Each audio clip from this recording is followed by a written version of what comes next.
আমরা এখন কুমিল্লা শালবন বিহারের দিকে যাব ইনশাআল্লাহ।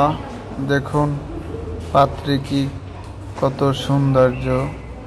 এই যে আমরা রাজবাড়ি পাশে দিয়ে ঘুরতে আছি, কিছুক্ষণের মধ্যে আমরা বের হয়ে যাব।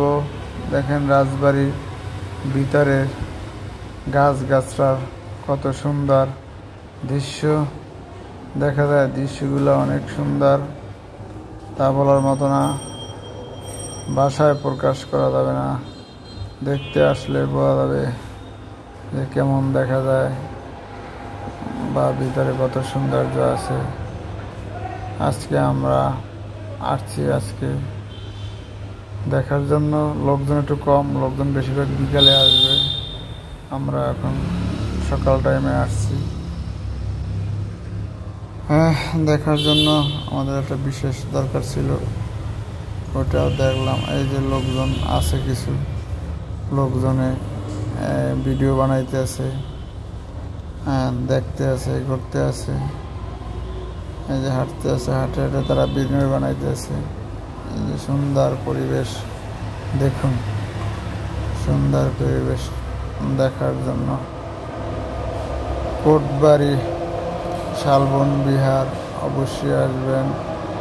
কোটবাড়ি শালবন বিহারে আপনারা অবশ্যই আসবেন।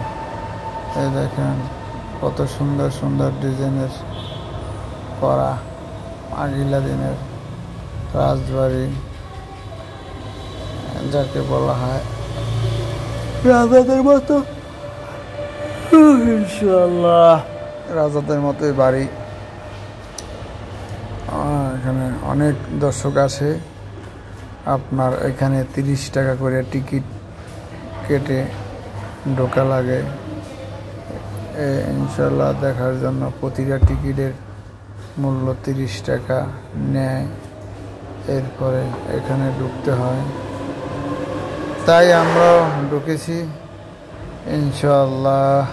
আপনাদের সকলের দোয়ায় আমরাও আসতে পেরে অনেক খুশি।